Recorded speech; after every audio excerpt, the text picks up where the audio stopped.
Can you hear me?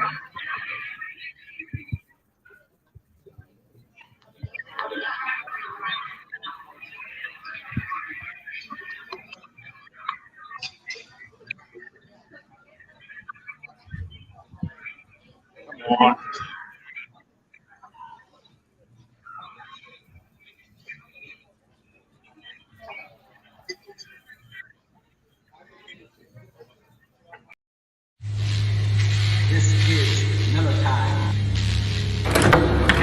This is not a church service.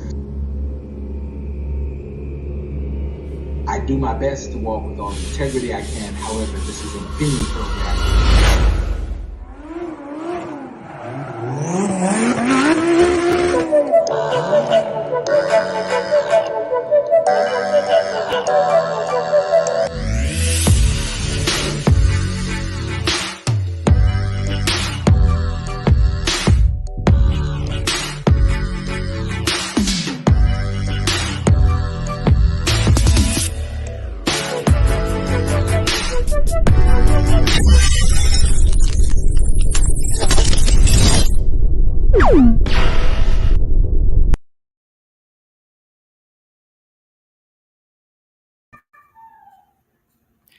Good evening, good evening, good evening, everyone. I hope you can all hear me. I think my connection might be a little bad. So please, in the comments section, give me a thumbs up if you can see me and hear me clearly.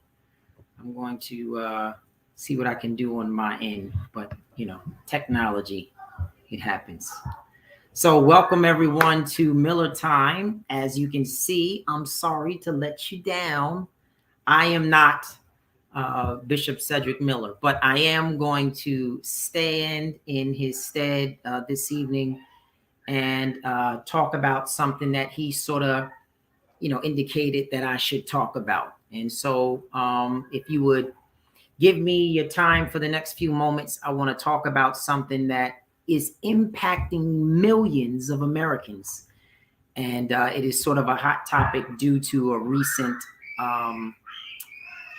announcement made by President Biden. And that announcement is student loan forgiveness. To God be the glory. Student loan forgiveness. I want to talk about student loan forgiveness, not just from a personal perspective, but from one that has to do with, a lot of the material that's out there, things that are coming from the White House, from our legislators, and I'm going to do my best to try to cover. Now, look, this is an opinion-based format, so feel free to disagree with whatever I'm saying. I don't purport to be an economist. I don't purport to be this person that is astute in all things politics, but I am a reasonable person that has a measure of logic, and I'm impacted by those things as you are that come out of the White House. So I want to talk a little bit about student loan forgiveness. Where do you stand? Where do you stand? And I want to talk about that for the next however many minutes. So recently, President Biden released his student loan forgiveness plan. And if you haven't heard about it, I'm going to give you a little bit of the details. I'm not going to get too much into it, but suffice it to say, the student loan forgiveness plan looks to forgive up to $10,000 in student loans. Now, some people may say, look, this is not going to put a dent in what I owe. But it is something nonetheless. $10,000. And to the individual that happened to be Pell eligible at the time that they took out the loans, they are eligible for up to 20,000 to be forgiven. There's a lot of criticism and some support about this, and I'm going to try to talk a little bit about both. More criteria for you if you're not aware. As an individual, if you make $125,000 or less, you're eligible for this. And if as a combined family unit, you make $250,000 or less, you are eligible. So really this targets the middle to, I don't want to say lower class, but the not higher paying class or higher income earning class. And if you make an excessive amount of money, obviously you're not eligible. So I want to know where you stand on this. I see you, Kristen, talking about I stand with free education and free healthcare. Now, here's the funny thing.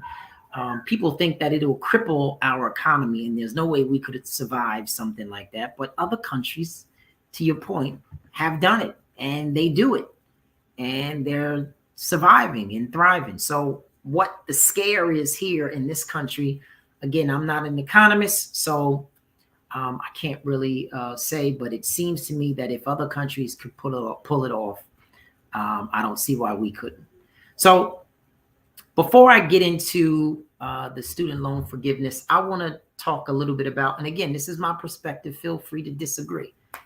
How did we get here as a nation? How did we get here where student loan forgiveness is even necessary? I want to tell you a quick story. So when I graduated with my master's degree in 2005, shortly thereafter, I got married. I graduated in May. I was married by July, and I was still broke come July. So my wife married me literally with no money. There was a prospect of making money, but I didn't have a job, no money. So what I had to do was we moved in with her parents.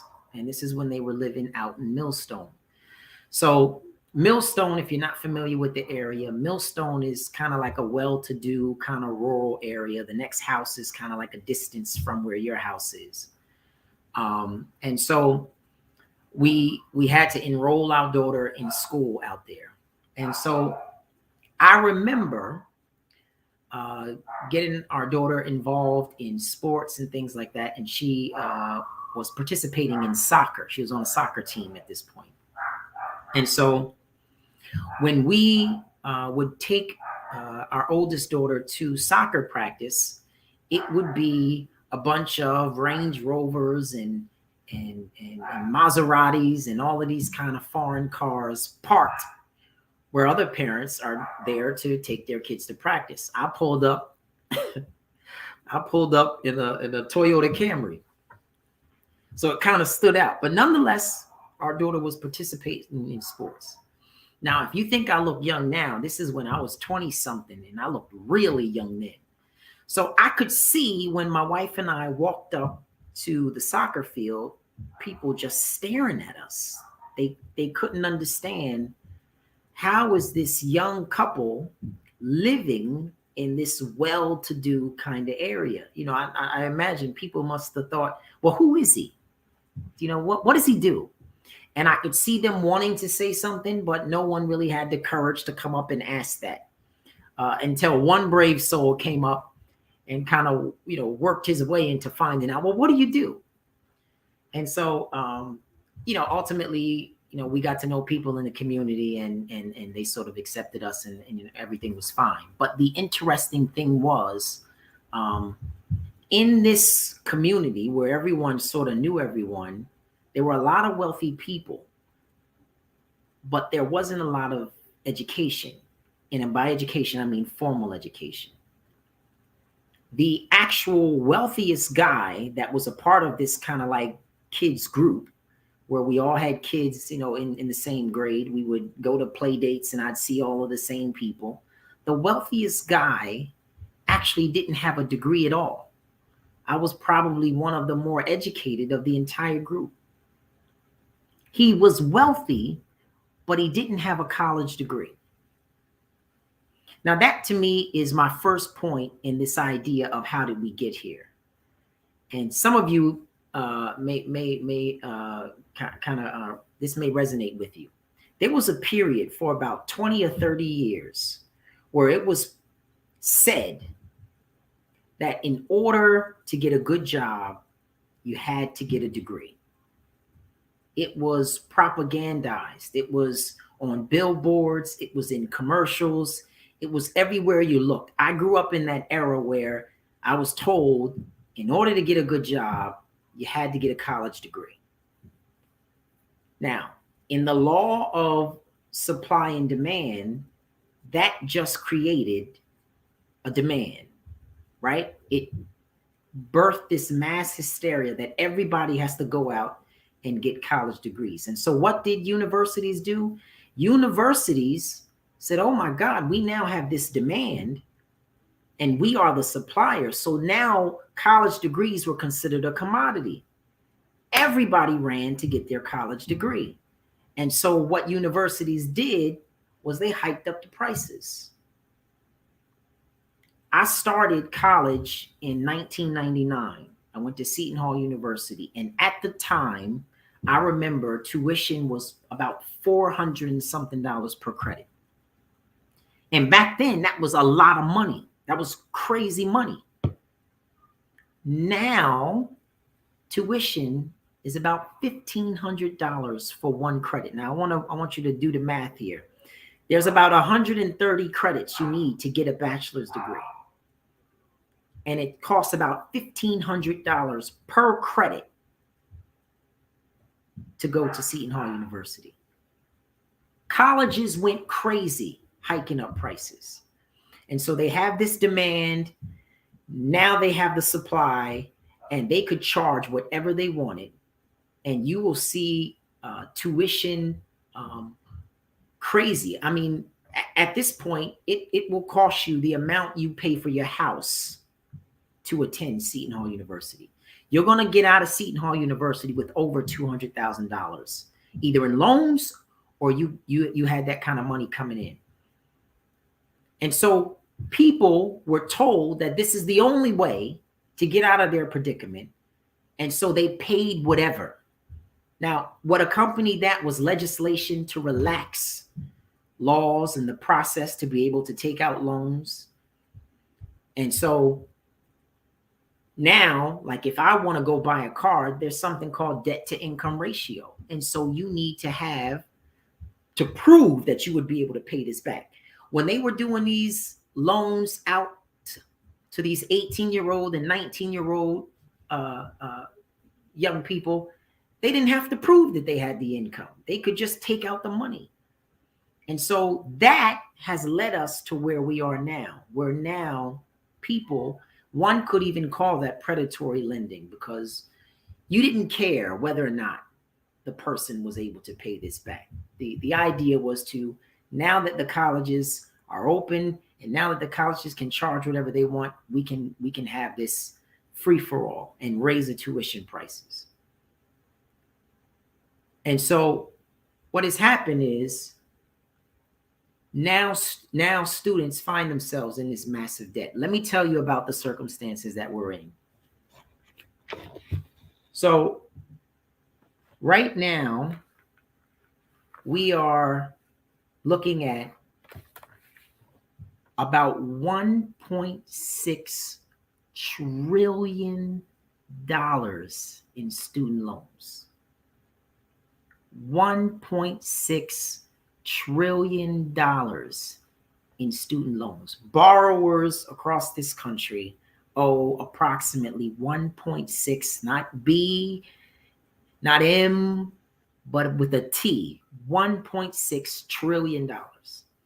And so this is a crisis in our country, where because of this 20, 30-year period, they were able to charge whatever they wanted, and they could just give out loans like it was nothing. people find themselves in this predicament where I think it's 1 in 5 Americans owe money in student loans. Think about that. 1 in 5 have student loan debt in this country.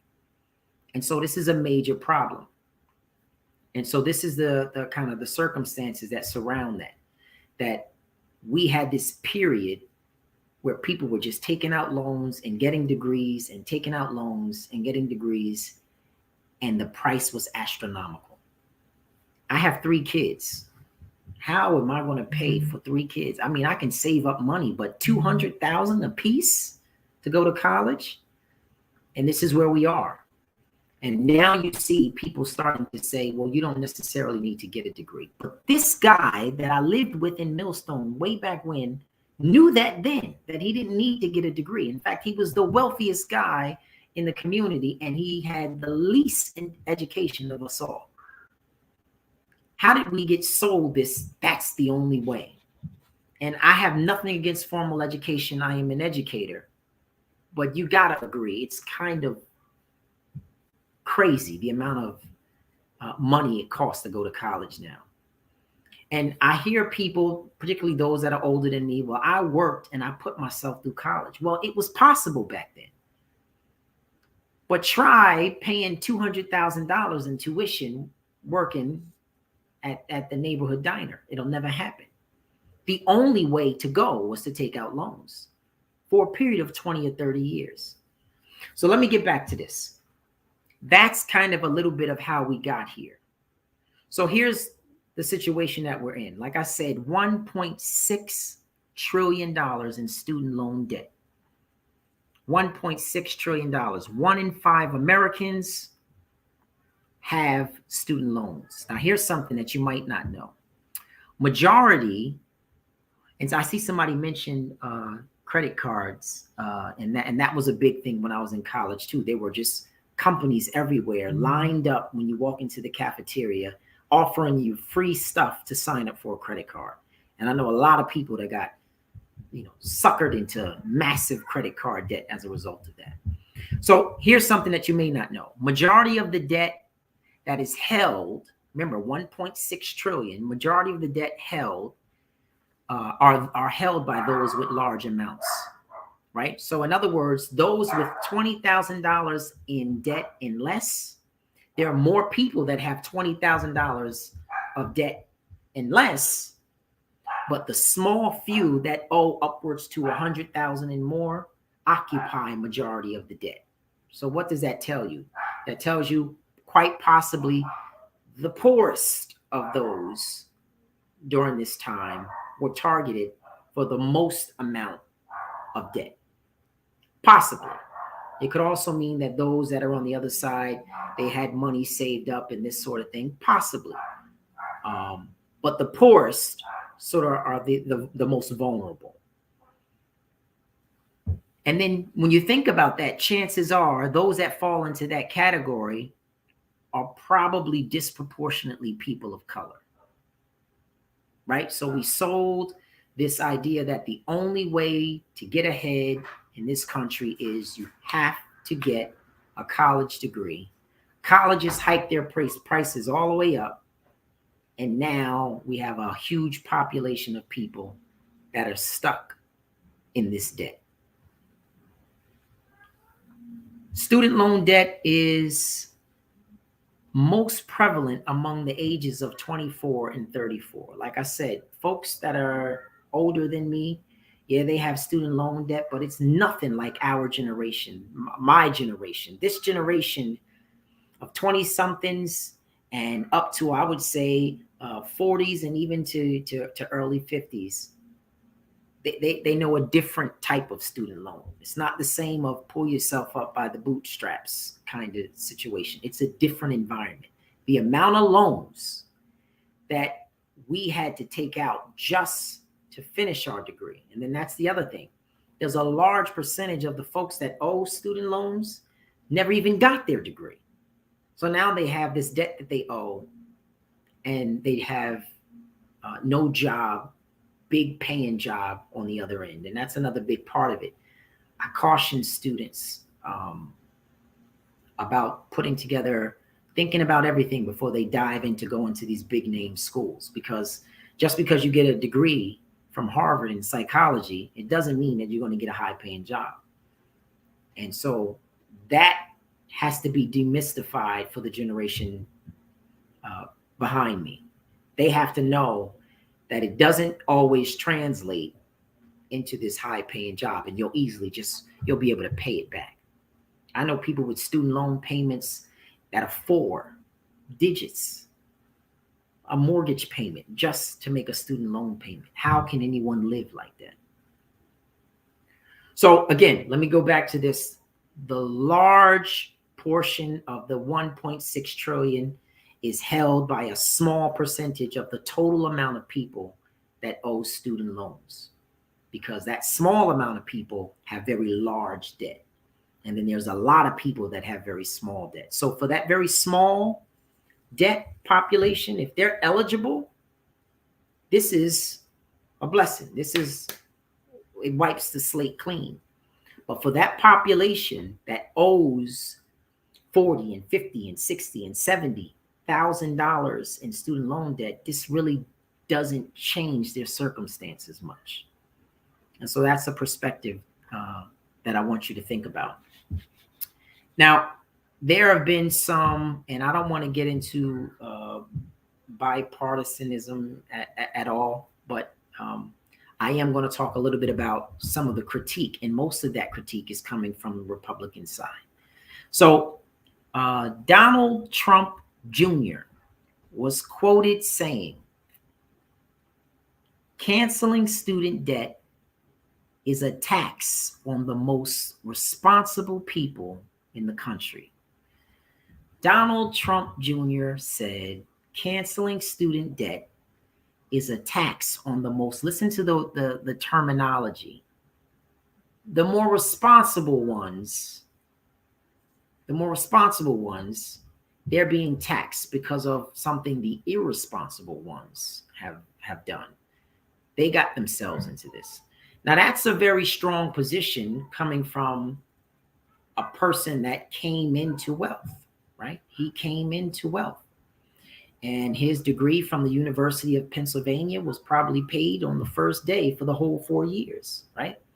That's a very strong statement. That's strong language being used.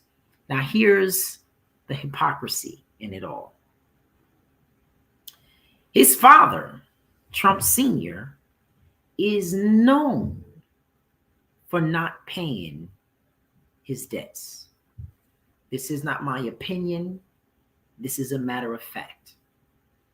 In fact, his father is known for filing bankruptcy 6 times, at which point he defaulted on his loans and he was able to be forgiven $287 million of loan debt from his lenders.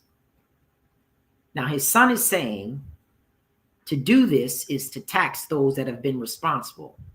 I would imagine he would include his family in that responsible category.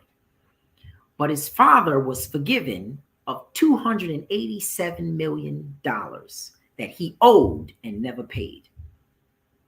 What I find funny is that people often have harsh and critical opinions when they are not directly impacted by something, right? When they are directly impacted, they understand. But when they don't, they're not directly impacted. They're very harsh in their criticism. And so when I saw that, it stood out to me because his father's notorious for getting out of paying what he owes. In fact, at the time that he was forgiven all of this money, he tweeted out that getting rid of what he owed made him a smart guy. So in his case, he was a smart guy because he was able to get out of paying $287 million. But at the same time, his son is saying those that are seeking forgiveness are irresponsible. You see the hypocrisy there? And if I were to charge certain people of anything, I would say it's a lot of hypocrisy, right? It's only when you're impacted that you actually understand and care. Outside of that, there's a lack of empathy and sympathy for other folks. Now, there's something interesting that's been happening in the White House, particularly coming from the Democrats, that hasn't really happened. Oftentimes, you see a lot of shots being taken uh, by the Republicans, but the White House and Democrats in the White House have been firing back at these, some of these Republicans that have been making critical statements about this loan forgiveness plan. And so some of the Republicans that are making the most noise about how unfair Biden's plan is were also benefactors of hundreds of thousands, and in some cases, millions of dollars of loans being forgiven from PPP. And I know you all remember the PPP loans. It is the biggest fraud that has taken place, I think, in the country's history. And that is the payment or paycheck protection plan, right? And so what the PPP did, or the payment protection program did, it promoted offering loans that would be forgiven if companies spent money on business expenses. And what a lot of fraud and the fraud that has taken place in a lot of these businesses, some of them were fake businesses, made up businesses, and the money that was being spent was more so on opulent lifestyles. A Rolls Royce is a nice business expense. I got to get to work, right? I got a Lamborghini. I got to get to work. And so they understood loan forgiveness as it relates to business, but they don't understand loan forgiveness as it relates to education. Interesting dynamic to me. And so from my vantage point, I would be one that would be eligible. And so I try to, as best I can, look at things from all sides, but I can't help but see the hypocrisy in some of the critique that I see coming toward folks that may be benefactors, or even toward Biden. Now, I'm not going to lie to you. Biden's hands are not completely clean in this. And I don't want to get too much into it, but to be honest with you, Biden was a part of a lot of the legislation that allowed for the process to be relaxed so students can get these exorbitant amount of loans. He was a part of that. And so maybe his conscience is getting the best of him and he's trying to now right some of his wrongs. But the truth of the matter is he's a part of why we are in this position. If you do a little digging into Biden's history, I'm all for giving a man another chance. I'm all for second chances. How can I not be as a man of the cloth? But at the same time, he's also culpable. He's also a part of how we got here. And so, but again, I don't critique him for that. If he's trying to make a step in the right direction, that's fine. But some would argue, what's $10,000 to a $150,000 loan or debt? Some would argue that he's not doing enough. I'm going to tell you my personal opinion. I'm going to take whatever relief I can get. Do I feel like it could be more? I do. I don't understand fully the economics of it, how it helps or hurts the economy, so I can't speak intelligently on that part of it. Do I feel like it could be more? Yes, I do. But at the same time, it's more than anyone else has done. And so I'll take it. But I'm sort of bringing this up to you because this is something that I think everybody should have a perspective and an opinion on, because believe it or not, this is going to be a major part of the upcoming election, right? The success or lack thereof will be a part of the election. Some ways may say that this is the motivation for doing it now, right? To try to garner support amongst that young population. And that may very well be true. But at the same time, this is something that affects and impacts us all. And before you judge too harshly of those that find themselves in this situation, there is a such thing as predatory lending. There is a such thing as creating a demand and then utilizing the supply to manipulate things. And so I have to look at it on both sides, and I have to be honest about this and say it's not as good as I would have hoped, but I'm glad he did something. But we all have to look at this with our eyes wide open, and I want you to, maybe you've learned something from this, maybe you haven't, but I want you to at least have some of the information as to what's going on. And I'll be honest with you, this student loan debt is crippling so many people. So many people are not able to get ahead. And this is just, me sort of telling you from personal experience, it's very hard to make a living when your student loan payments rival your mortgage payment, right? I heard a story of a young lady that graduated from Harvard and was so distraught because she couldn't even pay for the bill when she went out to eat because college has become expensive. Now, honestly, if I had a magic wand, I think the fix is we need to regulate these tuition prices that these universities are charging. They probably make the amount it costs to run the college in one football season, to be honest. And so why they're charging so much for tuition, that's my issue. To me, that's the real issue. There's no regulation. They can charge whatever they want.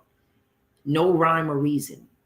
And so people are told that this is the only way to success, and then this is the cost.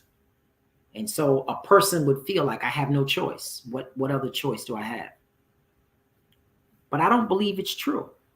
I don't believe that that's the only way to make a living in this country. But at some point, for 20 to 30 years, that was the prevailing thought. But I feel like things are starting to change. People can't afford to send their kids to college. Even if you save money when your child is a little baby, to save up $200,000 and $300,000 is a lot. And it's not easy to do. And so even with the responsible ones, it's still a financial burden. And the question is, should college be that expensive? Have we priced ourselves out of college being affordable? I would say yes. And so I'm not anti-education, but I'm also not pro-debt. So I'm somewhere in the middle. I am but a voice in the wilderness crying, right? But these are some of the issues that we all have to deal with. And I think that a smart thing to do would be for us to sort of educate ourselves on this, have real conversations with our children about this, so that there's not this expectation that there's a magical 300,000 coming from out of the sky. And we got to put pressure on our legislators to do something about this, because it is absolutely out of control. Literally, it is impossible to pay your way through college when tuition is $1,500 for one credit. One class is going to be 3 credits at least. It's impossible. And so now we got to take another look at what we're doing. We have to take a look at how we're doing education in America, because I'll be honest with you, it's not working. It's not working. So this is my perspective. I hope you enjoyed that. I don't want to belabor this. That's my sort of take on what's going on with student loans. Next week, the bishop will be back for certain. and I'm sure he has a lot to say about this as well. But this is kind of like my sort of humble perspective on all that's going on. So until next week, when Bishop returns, may the Lord bless you. And I will see you soon. Next time I'll be in the comments section and not on this end. Thank you. Good night.